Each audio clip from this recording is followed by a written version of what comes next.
Eyewitness News. Decades of service. With millions more. To her home city of San Antonio. With Deborah Knapp. A journalist. A champion of the community.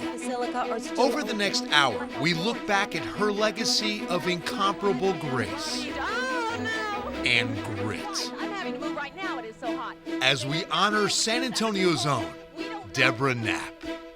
What an honor, what a privilege this is, because the person to my left is a pillar in journalism. Without a doubt, the most important contribution to journalism in San Antonio history. But I know her and love her as a good friend, as my best friend here on the Hill and at 5400, Deborah Knapp. Oh, How are Bill, you? thank you. And what an honor for me to get this interview. Oh, you are my bestie. You are my bestie. It's one of the hardest things about retiring. But I will be calling you and watching you. That's what I'm saying. We're only saying goodbye here. Right. We're not saying goodbye for life. Right. I mean, we're going to know each other for ever, and always know where each other are. But why now? Why do you want to do this now? Well, I just turned 70, and I thought, oh, you know, that was like a shock to me, because you don't think of your age. But I thought, you know, God willing, 20 more years, I want to spend that with my children and my family, as much as I love this and love everybody I work with so much. It was so hard. And so I told management a year ago, so I just spent this last year saying, this is my last election. Okay, I'm okay with that. You know, this is my last fiesta, and I said goodbye to that, and I've made peace with it. You're preparing your heart. Yes, right, preparing my because heart. of the love you've poured into everything you've done. And that's what people say too. I mean, it became so personal. I want to start with the retirement announcement. When KENS 5 made this, some of these comments on Facebook, on Instagram, from our followers and our viewers, like Lisa Marie Camacho says, I literally wanted to cry. Aww. She was my dad's favorite. He always loved her laugh, her pretty eyes. Please make a ringtone of her laugh. How sweet. She says, I will miss you, Deborah Knapp. Enjoy retirement, your beautiful family. God bless you. Oh, God bless her. And her sweet dad, the memory of her sweet dad. That's so sweet. And she says, you have no idea how sad I am right now. I knew it was coming, but I was hoping it wouldn't be happening. Back in the 80s, my dad used to tell my mom, honey, look at my Deborah. Isn't she beautiful? So the amazing thing is that, you know, you broke through the lens, you broke through that fourth wall, and people welcome you in. What does that feel like? I know, you know, just yesterday we went to dinner, and there was a table full of people, and they're all like, hey, hi. I went, oh, hi. And I went over, and Celsa goes, how do you know them? I said, oh, they're viewers, you know, but they're family and they're friends, you know. I love that about this city, how warm and welcoming they are. When I first started in the business, people would come up and they'd grab my nose.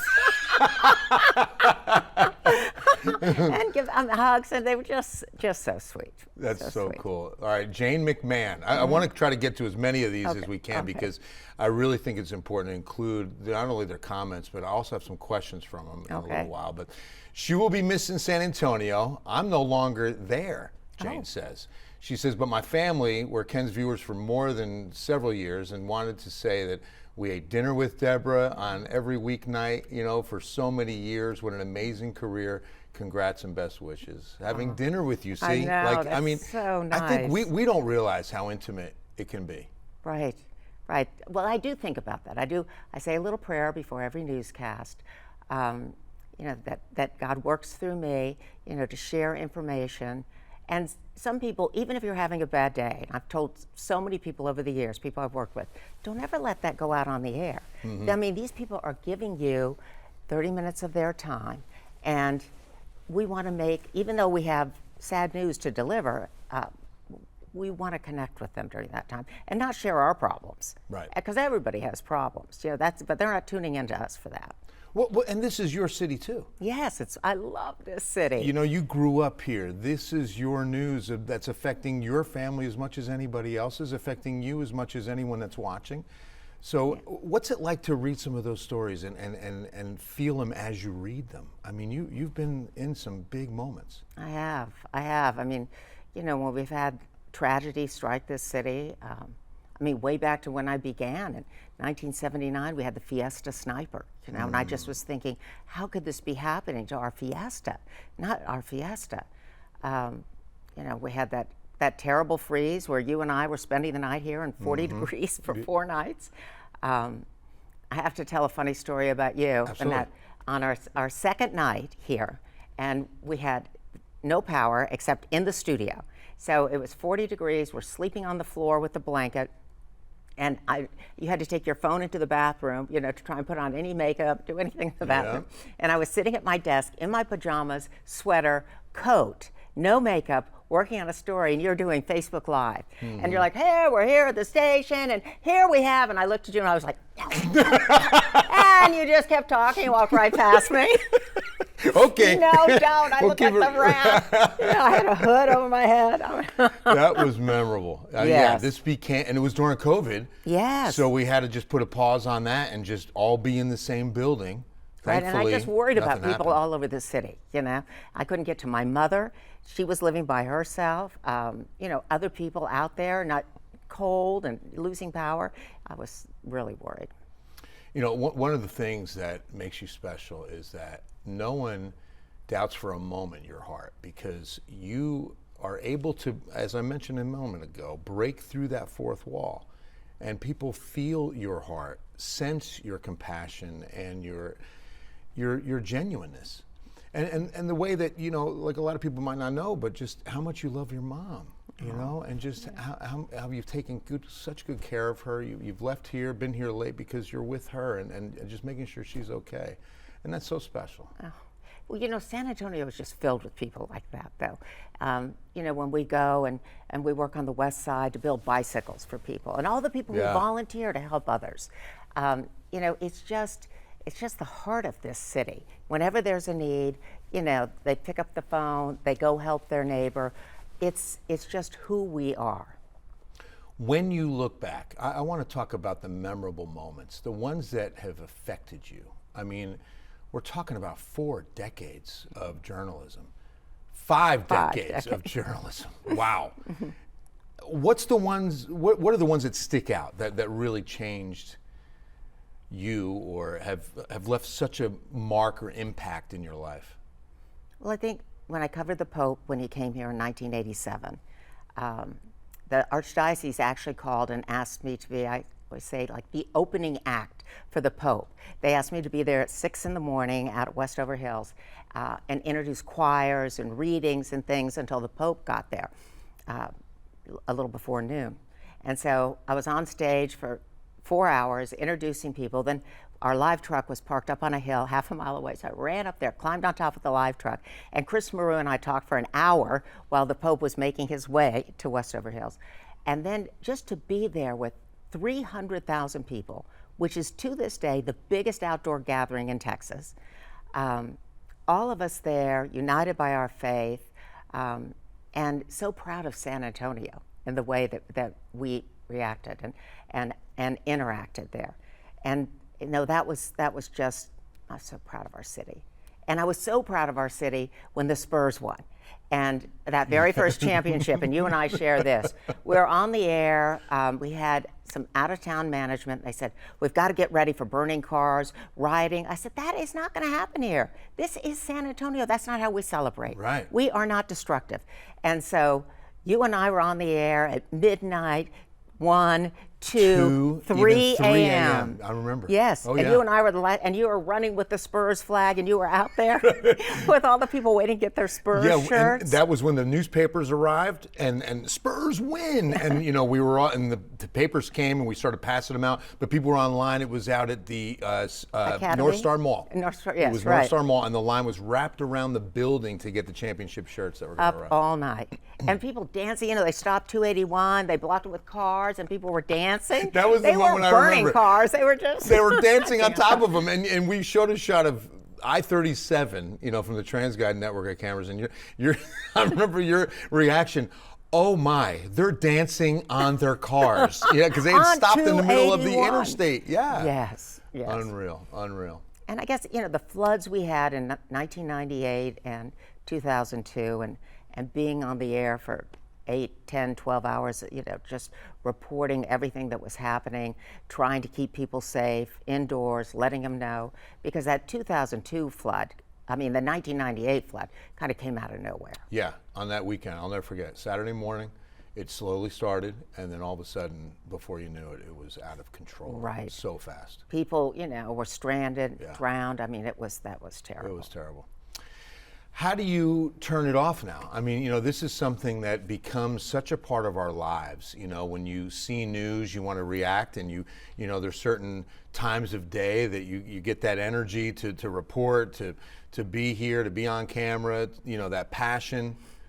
What are you going to do with all that? I'm going to just turn on KENS 5 and watch. Right?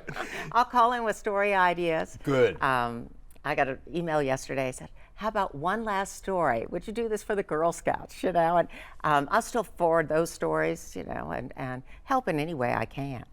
Yeah. Let's back up and talk about your inspiration. Like, why journalism? What was it about news and reporting and being the first to know something? What was it about journalism that really got you interested? Well, I really became interested in it at MacArthur High School when I was about 14, and I had a fabulous English teacher who I've befriended, and now for the last 20 years we celebrate each other's birthdays and go to each other's big events. But she taught me a love of writing.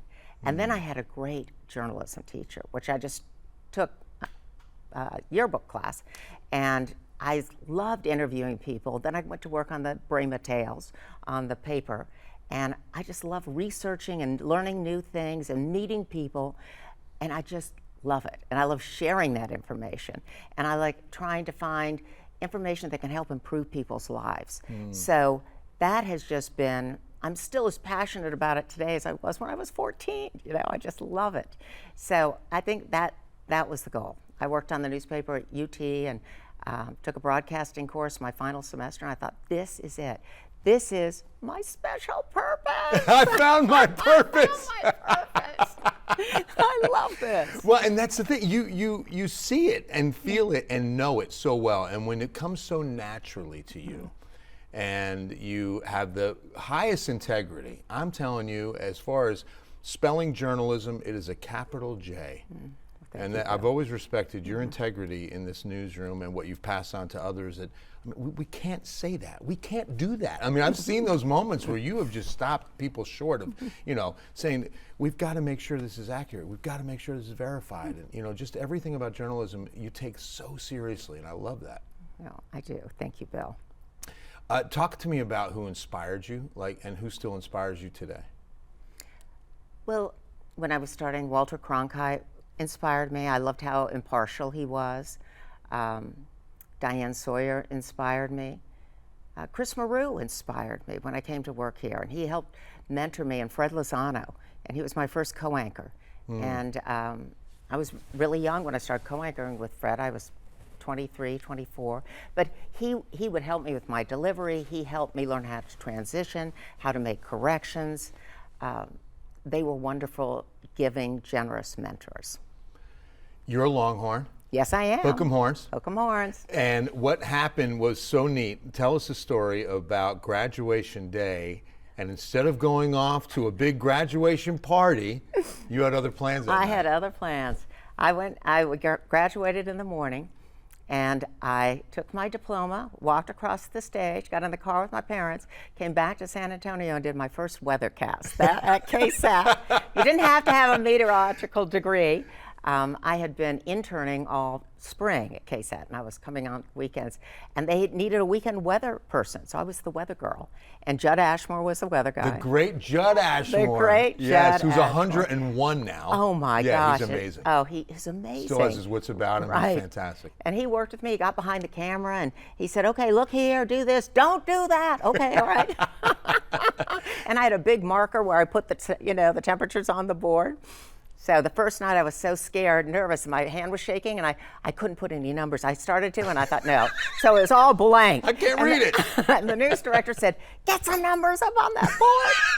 So I put them all up before the 10 o'clock. No, it's not before the show started, right? And we're all there. Yeah, that's right. Yeah, but Judd was instrumental. He was. I mean, Judd he tells was. a story about knowing Bob Rogers and saying, listen, I've got one of the best interns I've ever worked with.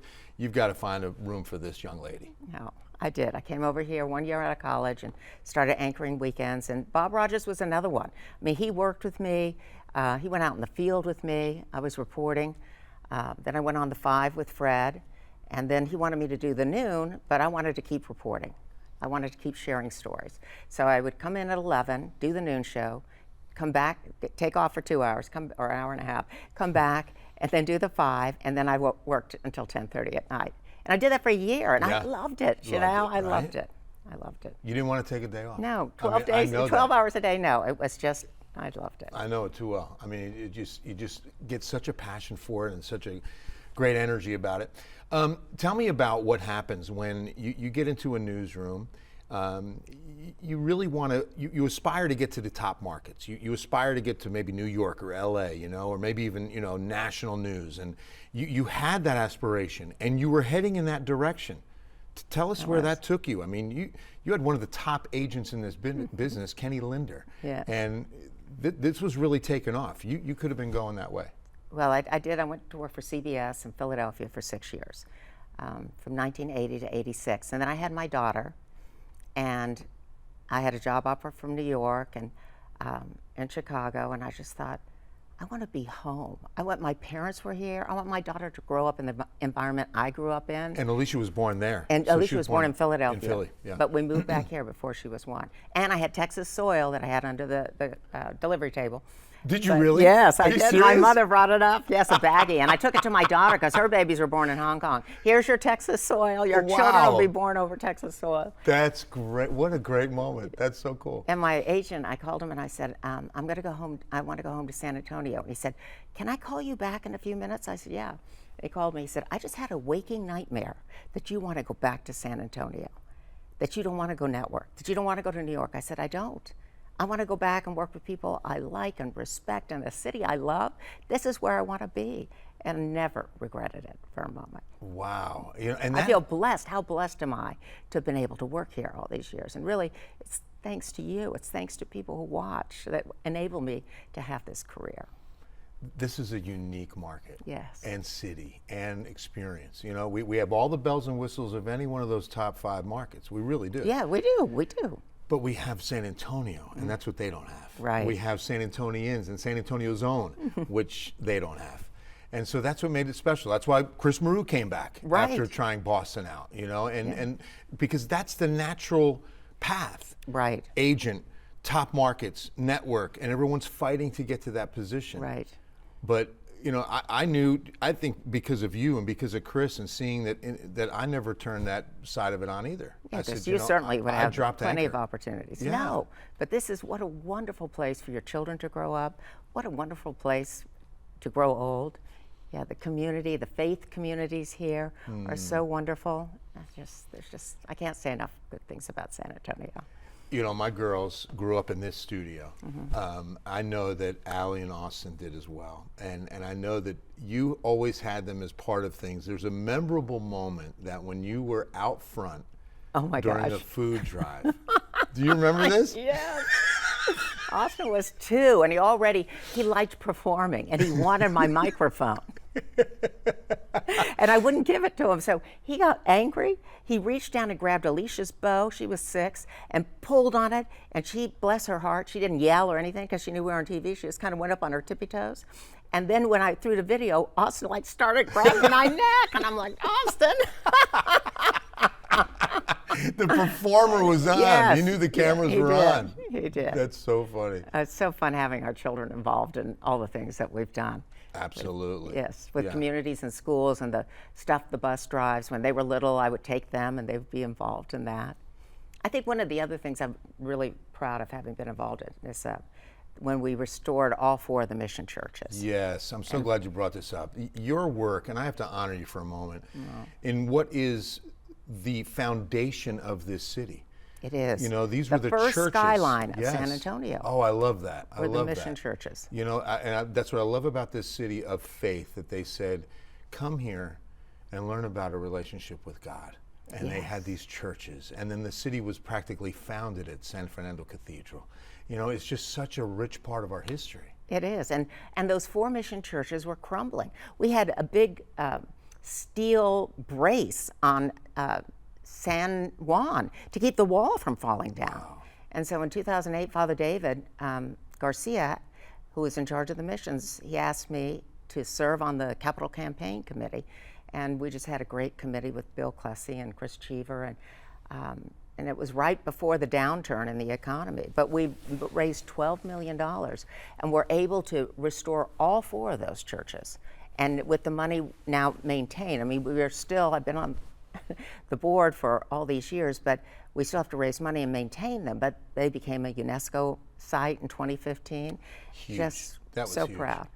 And then the Mission Reach is so beautiful, how that's been developed. Isn't it gorgeous? Yes. I know you moved down there. I did. I'm living downtown now. I love it. Yeah, you and your husband go down there now, and you get to walk this river whenever you want. And how much do you love that, the downtown life? It's like living in a park, to be able to go down on the river whenever you want.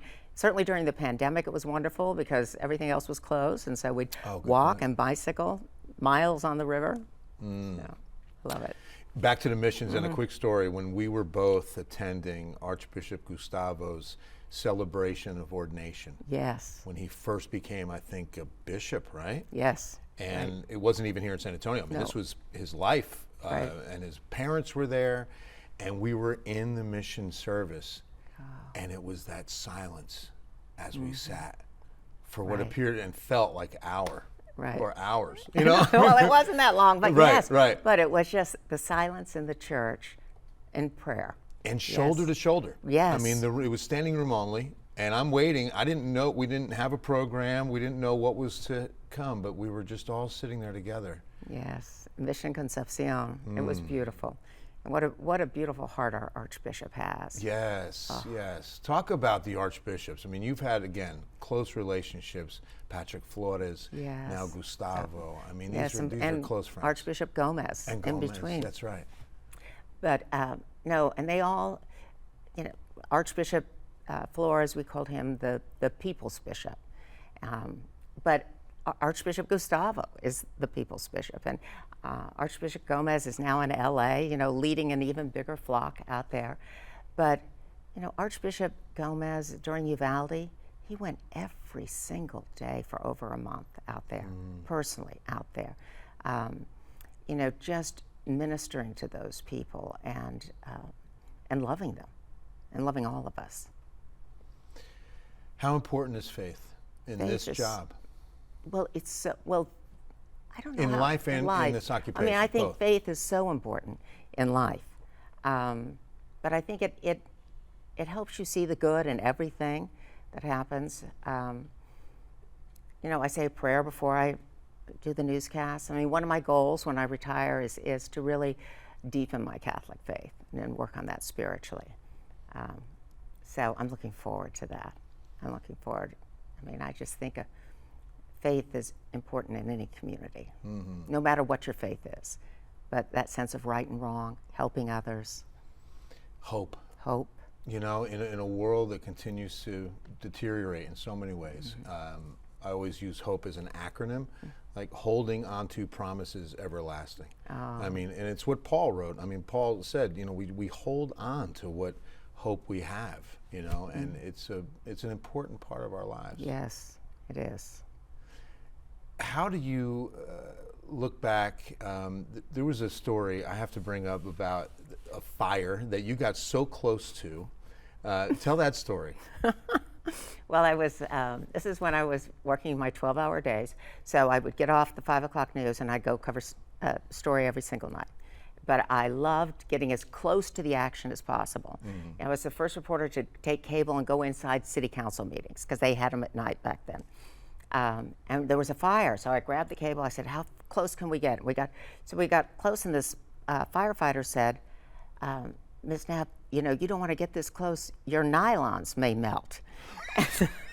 And so I started reporting, and it was the back of my stockings, the back of my legs just started burning, and I all of a sudden said, "Ouch, ouch! I have to leave. I'm too hot to talk." I'm too hot to talk. My legs were on fire, yes. Wow. All right, getting close to the action and getting as close to an industry as you could have been and saying no. So this is one thing that a lot of people don't know about Deborah Knapp. She's one of the few people that said no to Steven Spielberg. Tell us a story about turning down a role in Jaws.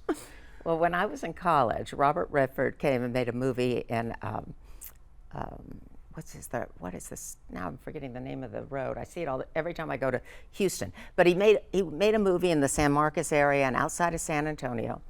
And I was at UT, and I was a freshman, and we heard Robert Redford was close. And The Way We Were had just come out.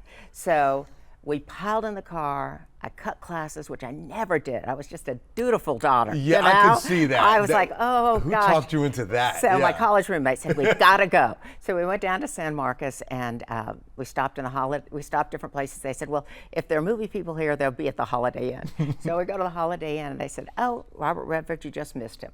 And so I said, okay. And then this casting director said, but do you have any acting experience? And I said, me? No. And my college roommate goes, yes, she can act. She can act. I'm like, Lord. She's so good. So he said, we're looking for a farmer's daughter and come back tomorrow. So I went back the next day and I auditioned and I met Robert Redford and I read for the part, and there were like 8 actresses there.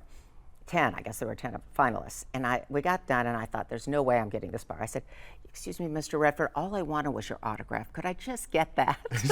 I don't want the part. I know. So he signed my script and I went home. It was Thanksgiving. And when I got back to college on Sunday night, we're all in my room. I'm telling them all how wonderful Robert Redford was and how polite he was. And I got a call and they said, well, Bob liked you best. You got the part. I was like, what? Wow. So anyway, I had a teeny tiny part in The Great Waldo Pepper. But the casting director then that summer, she said, I've got another part. I'm working on a film and there's a part for you. Now you will have to take off your clothes. I went, no, I'm not doing that. She said, but we'll only see you from behind. No. So you get eaten by a shark. Yeah, it's the character that in the opening scene, right? Yes. Like they're at a bonfire and she's running through the woods and she's being chased by the guy and they're taking their clothes off on their way to the ocean to go skinny dipping. Right. Okay. And she dives into the ocean. Right. So, and she said, and you'll be working with a man, and remember this name, Steven Spielberg. And I said, I don't care who I'd be working with. I'm not taking my clothes off. Absolutely Does not matter. No. Yeah. So I could have been eaten by a shark. Wow. You know, in that story of going to see Robert Redford, you brought up your roommates. You know what I love is that you still have girl trips with them. You still talk to them all the time. Tell me how special those friends are to you. Oh, well, one of my college roommates was my high school friend. So we have been friends since 8th grade. Wow. And that's when I moved here. My dad was in the military. I went to Garner Middle School and I met Lori. And we have stayed friends for over 50 years. You know, and we do get together every year for a UT weekend, all my college roommates, and then one friend who's 2 years younger. She always says, but I'm younger than them. Oh, wow, wow. She went to MacArthur High School too. But what a treasure friends are. And that is one of the things I'm really looking forward to in retirement is spending more time with my friends and more time with my family. It's an exclusive club. Like I know when I'm talking to one of them because they say Debbie. Debbie. That's right. They you're do. Debbie. You Is are Debbie there at the newsroom? They'll call and they say, we don't have a Debbie. You know, you mentioned your dad. I want to talk about your dad. You are your dad's daughter. And that's such a special relationship I have with my girls. Just seeing the way you've always loved your father. How special was that relationship? Oh, my dad was my hero. He was an Air Force lieutenant colonel when he retired. And so we moved around a lot when I was little. I was born in Japan, and we moved around. And he went to Vietnam. And when he came back, we moved here to San Antonio. He was in aerospace medicine and research at Brooks. So we stayed here, and they loved it and retired here. But my father never raised his voice, ever, ever. He was patient. He was smart. My daughter said before there was Google, there was Papa. And we would call Papa when they were doing their homework. And we'd ask my dad, and he would patiently explain, you know, Genghis Khan, or how this car works, or how to fix the refrigerator. It could all have of been that. anything. Wow. And at the end of his life, the doctor had called me at University Health, and he said, you need to prepare yourself that your dad's not going to get better, because it was pretty sudden. And And then Lainey at University Health, I went in, I was crying. She said, Deborah, tell your dad everything on your heart. Even if you've told him before, tell him. And that's such important advice. And so I sat down, I just told him how much I loved him, how much I admired him. And I said, you know, Dad, you're my hero. And Mother told me that you're not perfect, but she's going to have to accept the fact that I think you are. That's right, that's right. And it was just, I mean, what a gift that was to be able to tell him all of that was on my heart. How much do you see in Allie and Austin of your father?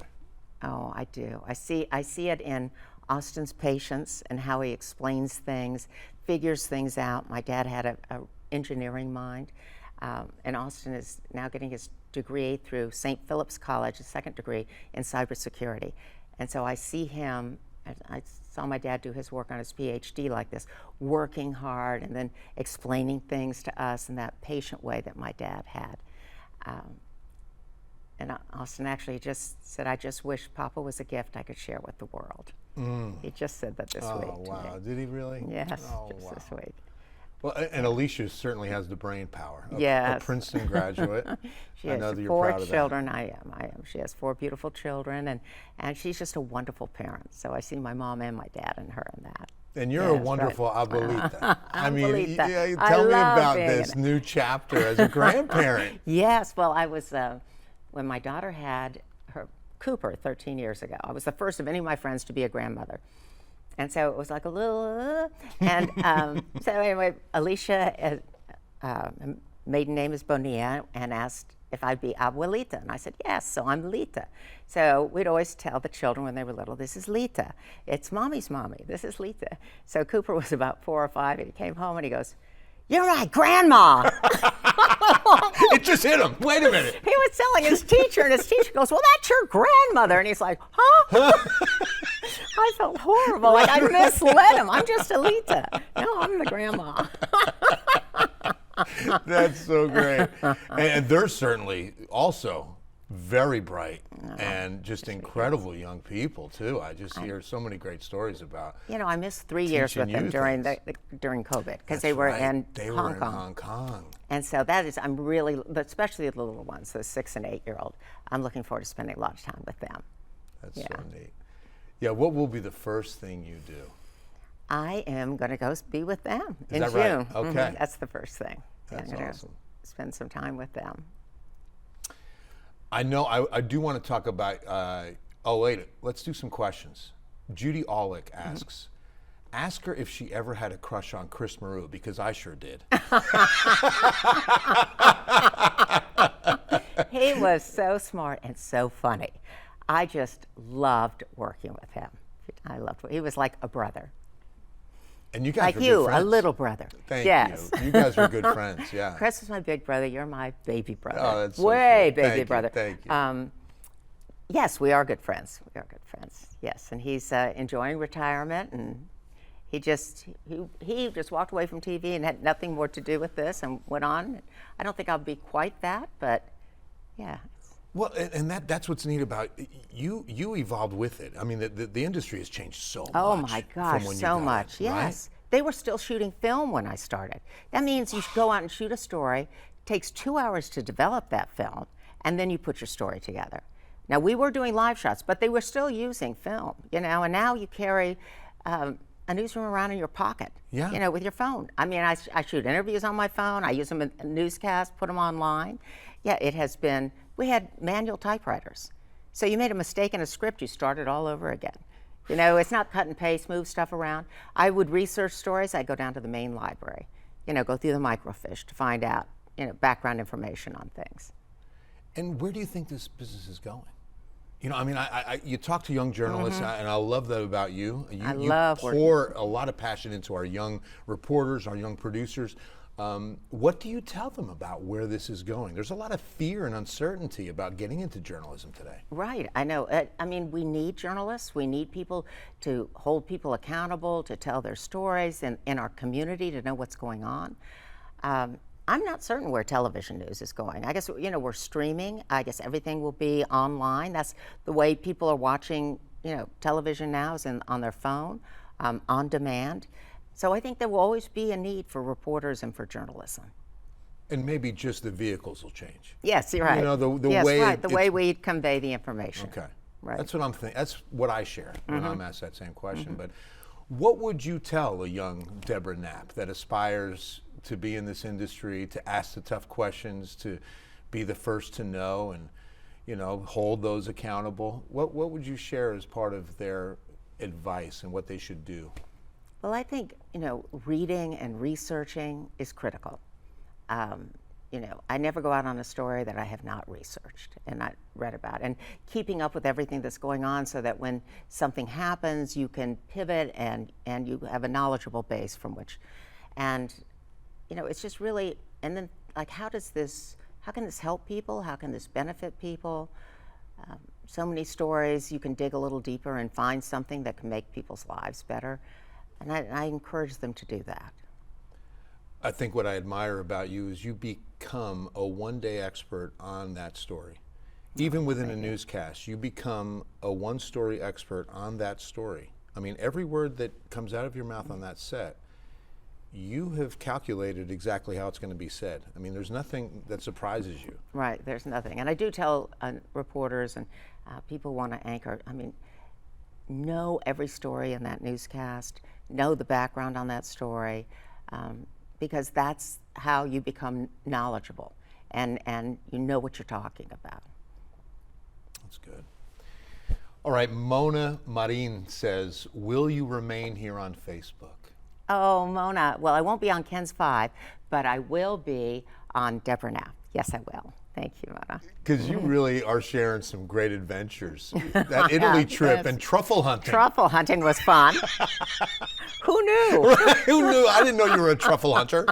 I wasn't, but it was a whole new experience. Yeah, it what was is fun. that like? Yeah. Oh, they have dogs that go around, sniff out the truffle and start digging up, and then they come in and they pull this lump out of the ground, and there it is.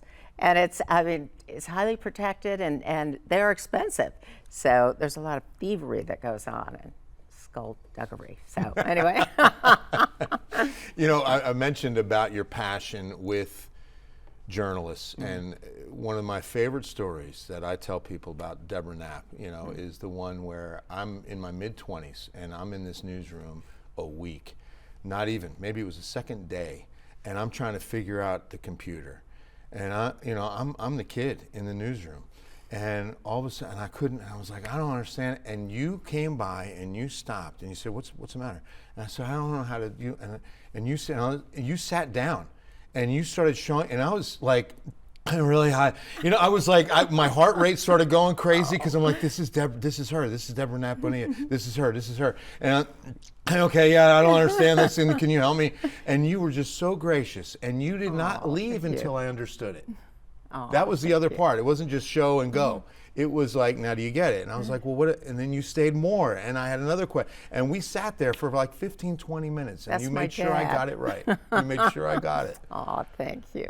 I also say, too, that you've heard me say this before, that if I was in trouble at 3 a.m., yes, I would call you. And I'll answer. You'd be answering. Right? Yeah. And I'll come help. That's the kind of heart you have for everyone. Tell me about that passion for this art, but why you pour into these young journalists and producers. Oh, well, I love their heart. They want to get better. They want to be better storytellers. They're just sponges. And you can sit there and they take notes, and I mean, it's just been such a great reward to watch these people blossom. They're here, and suddenly then they're on to Denver and on to bigger markets, or they've stayed here, like Henry Ramos. What a gift he is to our city, and what a joy it's been working with him. Well, that's who I was going to bring up. One of our favorite people put a little piece together about your passion in the newsroom. Oh. So let's take a look. Eyewitness News with Deborah Knapp. Good evening. Police are still searching. A familiar voice delivering the headlines most important to you. That deadly act. But Deborah Knapp is more than just a voice you know and trust. She is a colleague, friend, and mentor. And her impact goes beyond this desk and these studio lights. 3, In an instant, things can quickly change in a newsroom, but there's always been one constant. Legend. She's such a legend and a leader in this newsroom. I think of a storyteller with heart. She's one of a kind. That thing we say, San Antonio's own, that's Deborah Knapp. She has been a household name for decades, guiding us through countless stories of tragedy and triumph with her commanding poise and presence. Additional information now. You know, whenever you see Deborah Knapp on TV, that it's coming from her heart, and she really cares about this community, and she puts it in her work every single day. She speaks to the viewers as if she's in their own home. That is just part of Deborah's legacy. It is her influence that continues to shape the newsroom and the next generation of journalists. Deborah Knapp also sort of acts like a newsroom mentor, a newsroom guide, especially when you're first starting, to have somebody just embrace you like that, make you feel like you belong, but also have so much faith that you can be better. You know, she's always providing a better way to do things, and I love her for that. And so she's really been that person that you can rely on if you need anything in the newsroom. She's also just really kind and warm and motherly. And a lot of us are away from home, and so she brings that sense of family. I love how she tells how it is, for the most part. She doesn't beat around the bush. To help me with my writing, Deborah Knapp stayed until 7 o'clock at night to wait for me to get back from my live shot so she can run through the lines with me. How can I improve my writing? She didn't have to do that, but she does things like that because she wishes the best for us, for our newsroom and for our industry. Her advice sticks out and it stays with you. It stayed with me because it's the way she delivers it. Just like how she delivers the news, it stays with you. The way she gives you advice, it stays with you. At this point of the script, a final message to you, Deborah. Simply thank you for all that you've done. The rest coming from the heart. We love you. We're going to miss you so much, but I know this is not goodbye. Deborah, you're the best. You already know you're the best. But I'm going to tell you again that you're the best. Never forget it. Thank you for everything. Deb, I'm the reporter I am here at KENS 5 today because of you. Thank you so much for being there, even when you didn't have to be, and for making an impact on my life. You have become my family here in San Antonio, so thank you for being a second mom to me, and I love you. I'm going to wish you the best in your years of retirement, but once again, I love you. Thank you for the confidence. I will forever look at your career and hope that mine can live up to it. When I think of the type of person I would love to be in the future, I think of you. And I thank you for the impact you have had on me. I know that I love you deeply, and so does everyone else, because we all are San Antonio's own, and you are the queen. Oh my gosh. Wow. Oh my goodness. Oh, I just want to hug every one of them. I love them so. I love them so. What I love is that it's what I just said. It was echoed by every single person. Oh my goodness. How you treated me 30 years ago continues every day. What do you attribute that to? Who do you attribute that to? I mean, I think part of that's faith, like we talked about my parents. You know, I love what I do, and I work with people who love what they do, and if I can help them in any way, that's a privilege. That's a privilege. Okay, some questions. Let me get to some other questions. You're going to have quite an edit on your hands, Gassman, and it's okay. You get to do this, brother. Let me wait. This one was okay. John Black asks, "Do you miss doing the weather?" I could never begin to do it as well as you. No, thank you. That's awesome. That's so funny, John. Thank you. Okay, the most asked question. You know, I put this on Facebook and I said, please, what would you want to ask Deborah Knapp? And I was thinking this would turn into a tribute. You know, we love you. We're going to miss you. Best of luck in your career, which was fantastic. You know, what are you going to do next, which we already answered. But the most common question and it was literally at least 30 people want to know, what is your beauty secret? Oh. How do you look so young? I mean, it's incredible. Oh, you thank don't you. age. It's like the Benjamin Button. You know, I mean, honestly. I don't know. I drink lots of water. I use lac hydrin lotion, and I did a story once on that. And all the HEB sold out of lac hydrin lotion, but I use that at night. And I guess it's also just having joy. I think you know, I read once, before the age of 40, it's the face you're born with, and after the age of 40, it's the face you earn. And I think if you have love and you have, you know, positive people around you, I think that does keep you youthful. Like, you make me so happy. Oh, thank you. So Thank happy. you. Every day. This is not even fair. I was like, what, you know, who am I going to talk? This leaves such a void for a lot of us.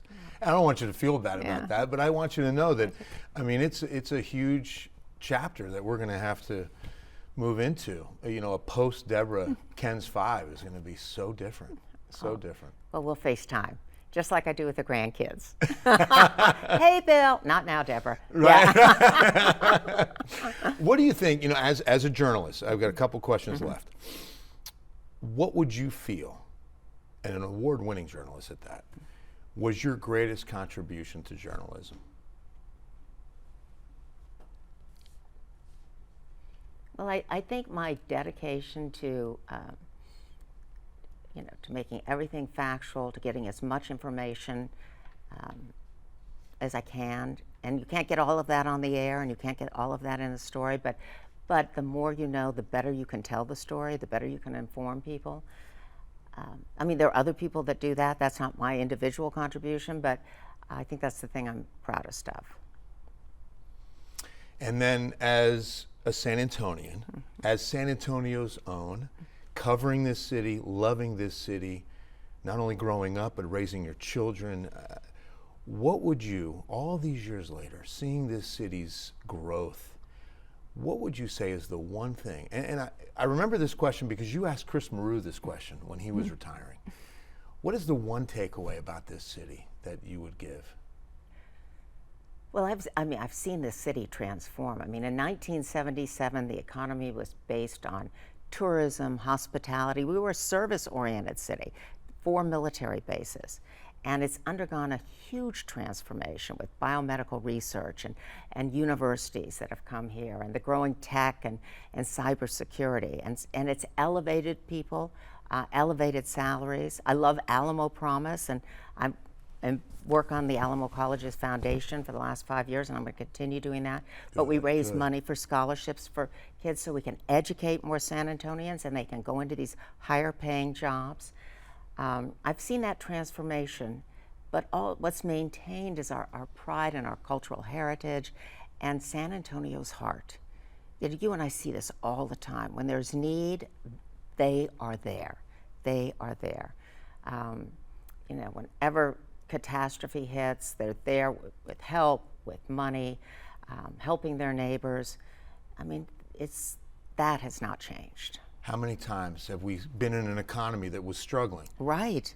But the giving didn't stop. It's amazing. Relentless when we do amazing capital campaigns or Bill's Elves or any kind of ask, and they respond every time, don't they? Yes, they do. They do. They drive up in their cars with the toys in their cars, and I love the people here. And you don't want to leave San Antonio. No, I'm not leaving San Antonio. No.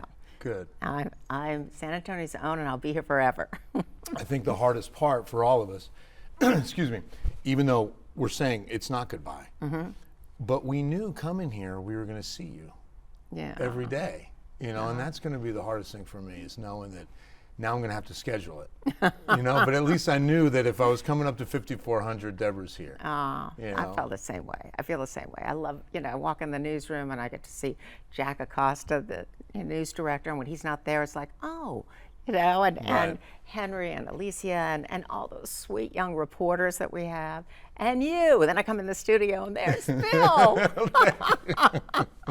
Happy day. Yes. I want to say this. I mean, I know I'm saying it on behalf of San Antonio. Thank you. I mean, thank you for your passion. Thank you for your love. I love you so much. I love you so much too. You are a doll.